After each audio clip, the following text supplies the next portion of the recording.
Hello friends, Patrick here. Today we are unboxing a TV. And it's not your usual Samsung or LG TV. I'm bending over to try and fit in the frame here on the lens that I've got on this Lumix. So excuse me, but I'll put it up on the table and move it around in a second. But I just want to talk about what this is. This is a Linden TV, and excuse the sound, that's also being done a little bit badly. But let's move on. Linden TVs are, well, unknown to me until a few days ago. It turns out this is a good guy's brand. And this TV is on clearance right now for $497. What makes it special? First of all, it's a 55-inch, so it's not crazy big, but 55 is a great average. Pretty much a standard fit for most homes. This isn't a particularly big home. And I didn't want to spend a lot of money. It's a little bit about budget, and initially when I started this channel, I wanted to do a lot of budget stuff, kind of turned into more average rather than budget. This is definitely a budget setup, and I'll talk about what the plan for this is, but what makes it special is that 55-inch. It is an LCD, so it's not QLED or OLED or any of that great stuff. Those technologies are definitely saved for Samsung, LG, and Sony. But it is HD, so UHD, which means it's 4K. So the resolution is very good. It has 3 HDMIs, 1 X USB, so you can plug in a USB, so you can do inbuilt DVR. Basically, you can record channels on it, and that's it. No smart capabilities, no Netflix, no nothing at all. This is a non-nonsense monitor.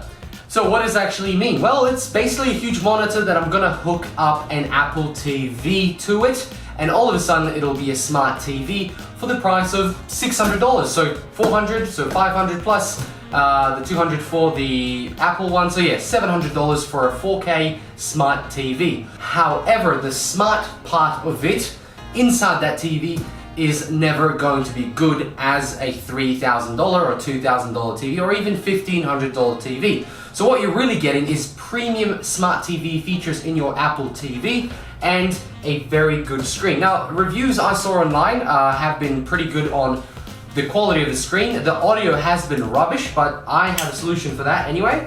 So it's a bit of a DIY TV, but for the price, and if you're putting this in a spare room, that's going to be good. So this isn't going into the living room, this is going to go in this room right here, and I'm going to use it to play my Xbox that I have not been able to play for a while because it's always on the main TV and that's always in use. So let me unbox this, let me get it on this table, we'll hook up the Xbox and we'll play some Forza to see the quality of this TV.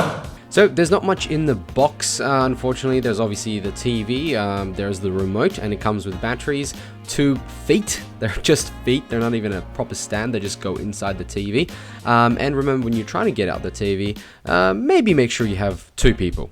Out of the box, very simple. These legs slide into it underneath and fit in straight away.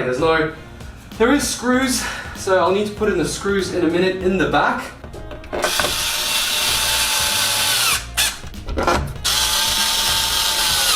Let's summarize what we've got. We've got TV antenna, we've got a USB, headphones, HDMI 1, 2, and 3, and there's an arc here so you can go back and forth, which is great. We've got screws for the mounted on a wall, which is really cool. Sometimes you don't get the screws with the TV, which is quite impressive. And underneath here we have video left and right.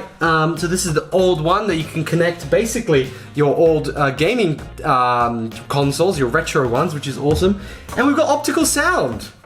This is an amazing amount of actual I/O, and look how thin it is behind here. This is pretty darn impressive.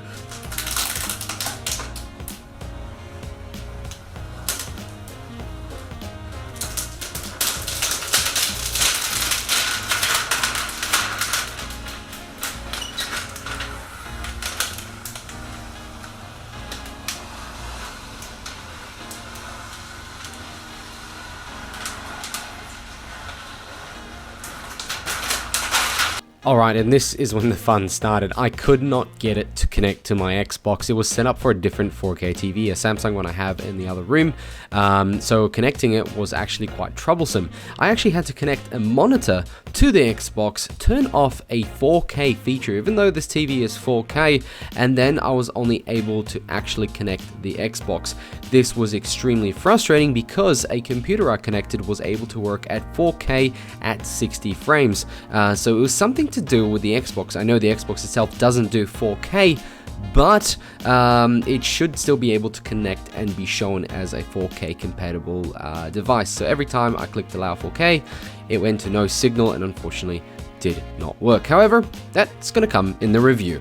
So, thank you very much for watching this unboxing and troubleshooting. This is what it looks like, and let me just see how it goes, and I'll give you guys the full review if this is worthwhile. At this stage, I'm considering taking it back, but I haven't figured out why the 4K on this doesn't work. Then again, this is only the Xbox one, the newer one, so it does do 4K video, but not game, so it's a bit weird. So I don't know if it's this, because this works. Guys, thank you very much for watching, and I'll catch you in another one.